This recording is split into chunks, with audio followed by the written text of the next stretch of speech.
Hello and welcome guys, स्वागत है हमारे यूट्यूब चैनल स्टडी स्क्वायर पे। ये हमारी सीरीज की 15th वीडियो होने वाली है, जहां पर हम सीखेंगे circuit examples from combinational logic के बारे में। यहाँ पर हम देखेंगे अलग अलग डिफरेंट डिफरेंट टाइप्स के कॉम्बिनेशनल लॉजिक जो कि हमारी कैलकुलेशन में किसी न किसी फॉर्मेट में हेल्प करता है। यहाँ पर आप स्क्रीन में देख सकते हैं हमारे पास 8 टाइप के डिफरेंट डिफरेंट कॉम्बिनेशनल सर्किट्स है, जो कि है adder, ripple carry adder, carry look head adder, adder subtractor, multiplexer, encoder, decoder, PLA, ROM. ये सब basically guys different different combinational logic circuits होते हैं, जो कि हमारे कैलकुलेशंस में, हमारे कंप्यूटर के कंप्यूटेशनल्स वर्क में हेल्प करते हैं और हमारा जो सर्किट होता है उनको सिंप्लीफाई करते हैं।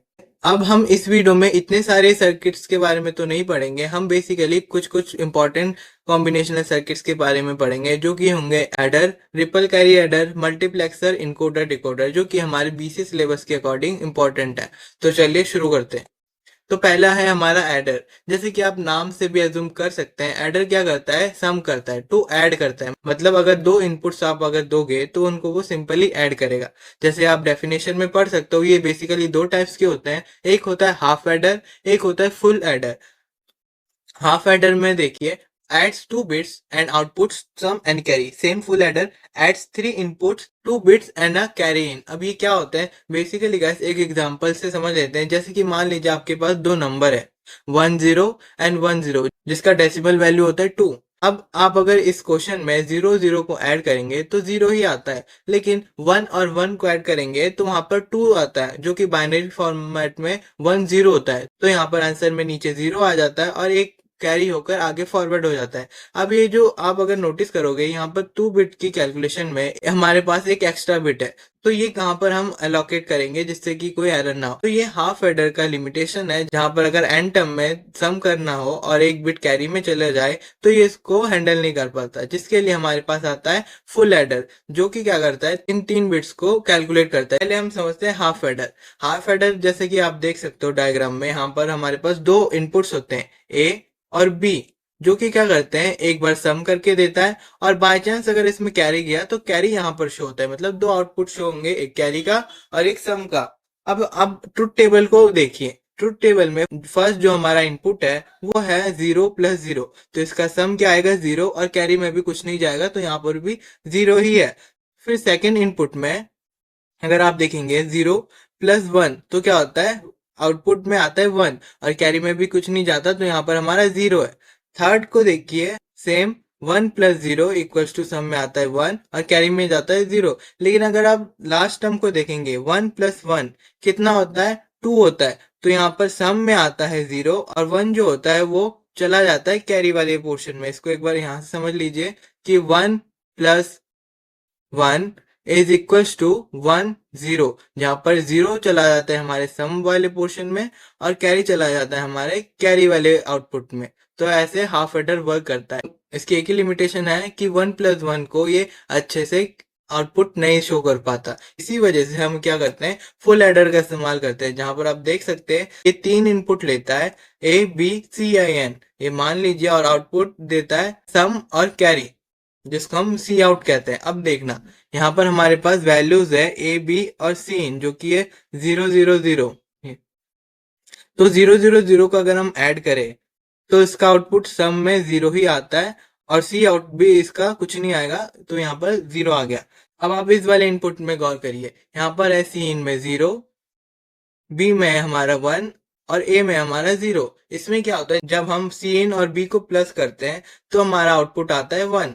फिर उसके अंदर हम जब ए को प्लस करते हैं तो सम में आता है हमारा 0 और कैरी में चला जाता है हमारा 1, जिससे कि ये बैलेंस हो पाता है। उसी के बाद अब आप लास्ट वाले इनपुट पे गौर करिए, जहां पर हमारे पास सी इन, बी और ए में 1 1 एज एन इनपुट है। अब इस केस में क्या होता है, पहले हम सी इन और बी को ऐड करते हैं, तो चलिए एक बार करके देख लेते हैं। तो यहाँ पर आता है 1 + 1 = 1 0, 0 हमारा आ जाता है आउटपुट और 1 चला जाता है कैरी में। उसके बाद जब हम 1 की वैल्यू ऐड करते हैं तो 0 + 1 = 1 आ जाता है, जिससे कि आप देख सकते हैं हमारा सम में भी 1 आता है और सी आउट में भी हमारा 1 आता है, जिससे कि हमारे को कोई एरर शो नहीं होती। तो ऐसे हाफ एडर के जो लिमिटेशंस थे हम फुल एडर से रिमूव कर पाते हैं।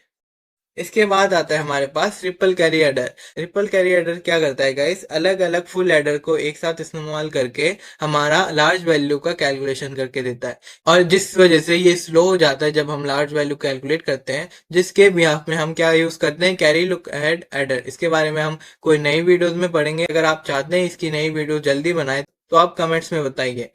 तो रिपल कैरियर को और अच्छे से समझ लीजिए। मान लीजिए आपके पास 4 बिट का इनपुट है। अब 4 बिट का इनपुट कैसे सॉल्व होता है, हम यूज करते हैं 4 अलग अलग फुल एडर, और चारों फुल एडर एक साथ काम करके अपना जो भी कैलकुलेशन होता है करते हैं, और कैरी नेक्स्ट एडर को पास कर देते हैं, जिससे हमारी कैलकुलेशन जो होती है वो इजीली हो पाती है। इसको डायग्रामेटिकली समझ लेते हैं। जैसे कि मान लीजिए हमारे पास ये 4 अलग अलग एडर्स हैं, C0, C1, C2, C3।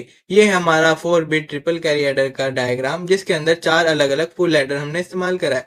अब जब हमको पहला इनपुट मिलेगा A, B और C इन, तो जो भी कैलकुलेशन होगी वो सम में ये शो कर देगा, और अगर कोई वैल्यू कैरी होती है तो ये सामने फॉरवर्ड कर देगा। फिर उन वैल्यूज के ऊपर हमारा सेकंड फुल एडर जो कि C1 वो कैलकुलेट करेगा अपनी वैल्यूज। सम आएगा तो वो सम में शो करेगा, और कैरी आएगा तो आगे फॉरवर्ड कर देगा। ऐसे ही हमारा जो ये लूप है वो चलता रहता है, और एट द एंड हमारी जो values as an result show नहीं होती है वो शो हो जाती है। फिर नेक्स्ट आता है हमारे पास मल्टीप्लेक्सर या फिर MUX। Multiplexer selects one of many inputs line to pass to a single output. ये क्या करता है, मान लीजिए आपके पास बहुत सारे इनपुट्स हैं, तो मल्टीप्लेक्सर सिलेक्ट करता है किस इनपुट को इसे लेना है, और ये हमेशा एक ही आउटपुट शो करता है। इसको और अच्छे से समझ लेते हैं। जैसे मान लीजिए ये हमारे पास मल्टीप्लेक्सर है। अब आप देख सकते हैं हमारे पास X0, X1, X2, X3 ये इनपुट्स हैं। ठीक है, हमारे पास बेसिकली 4 इनपुट्स हैं। तो मल्टीप्लेक्सर क्या करता है, इनमें से कोई इनपुट को कंसीडर करेगा, मतलब कोई एक इनपुट को कंसीडर करेगा और अपना आउटपुट शो कर देगा। और ये जो इनपुट ये कंसीडर करेगा वो कौन डिफाइन करेगा, हमारे सिलेक्टर। जैसे कि आप यहाँ पर देख सकते हैं हमारे पास 2 सिलेक्टर्स है, एक C0 और एक C1। ये क्या करता है, एज पर द लॉजिक्स हमारे इनपुट को सिलेक्ट करता है और उसके बाद एज एन आउटपुट शो करवाता है। फॉर एन एग्जाम्पल आप ये टेबल देख सकते हैं। जब हमारे सिलेक्टर्स की वैल्यू 0 0 होती है, मतलब C1 की भी 0 होगी और C0 की भी वैल्यू 0 होगी, तो ये सिलेक्ट करेगा इनपुट 1 को, जो कि होगी X0। फिर जब हमारी वैल्यू C1 की 0 और C0 की 1 होती है, तो ये सिलेक्ट करता है हमारी इनपुट सेकंड को, जो कि X1 होती है। और ऐसे ही इन कंडीशंस के अकॉर्डिंग हमारी रेस्ट ऑफ द वैल्यू भी सिलेक्ट होती है और हमारा आउटपुट शो हो जाता है। फिर हमारा आता है इनकोडर एंड डिकोडर। इनकोडर्स क्या करता है बेसिकली गाइस, जैसे कि आपको नाम से भी पता चल रहा होगा, ये हमारे डिफरेंट डिफरेंट वैल्यूज को इनकोड कर देता है into binary code. For an example मान लीजिए आपने बहुत सारे कोड्स दिए, मतलब 3 4 कोड दिए, तो ये क्या करेगा, 3 4 कोड को लेकर 2 3 कोड्स में कन्वर्ट कर देगा। इसके एग्जांपल में भी आप पढ़ सकते हैं 8 to 3 इनकोडर, मतलब ये 8 इनपुट्स लाइन लेता है और 3 इनपुट लाइंस देता है, मतलब उसको मिनिमाइज कर देता है। तो इस हिसाब से हमारा डिकोडर क्या होना चाहिए, बिल्कुल इसका अपोजिट। जैसे कि आप देख सकते हैं ये 3 इनपुट लेता है और इसको डिकोड करके 8 आउटपुट लाइंस में शो करता है। ये basically guys octal number, hexadecimal numbers, इनको इनकोड और डिकोड कर पाते हैं as per the formats used in encoder and decoders. इसको डायग्रामेटिकली समझ लेते हैं एक बार। जैसे कि देख सकते हैं हमारे पास लेफ्ट साइड इनकोडर है और राइट साइड हमारा डिकोडर है, जैसे कि आप देख सकते हैं। और एक चीज, ये एक फॉर्मूला इस्तेमाल करता है कि इनकोडर इनपुट्स लेता है 2 to the power n, उससे ज्यादा वो नहीं लेता। ये मैक्सिमम इसकी इनपुट वैल्यू होती है कि ये 2 to the power n input ले सकता है और n नंबर ऑफ आउटपुट दे सकता है। और ये जरूरी नहीं है कि हम 2 to the power n का ही इनपुट दें, हम इससे कम भी दे सकते हैं। और सिमिलरली डिकोडर क्या करता है, n इनपुट्स लेता है और maximum 2 to the power n outputs देता है। आप इसका थ्योरी थ्योरी समझ लो। अगर आप प्रैक्टिकली वीडियोस चाहते हैं इनके डिटेल कॉन्सेप्ट्स के ऊपर, तो आप कमेंट्स में बताइए, फिर मैं इनके डिटेल्स वीडियो नेक्स्ट आने वाले टाइम में बनाऊंगा। अब जैसे कि मैंने बोला, इनपुट्स ये लेगा इनकोडर और उसके बिहाफ पर हमारा ये आउटपुट शो करेगा as per the given ratio. Similarly decoder उसका उल्टा करेगा। तो बेसिकली गाइस ये थे कुछ इंपॉर्टेंट कॉम्बिनेशनल सर्किट जो कि हमारे कंप्यूटर सिस्टम में वाइडली यूज्ड होते हैं for the simplicity and precise calculation for fast efficiency of computer mechanism. तो आज के लिए इतना ही था, मिलते हैं अगली वीडियो में।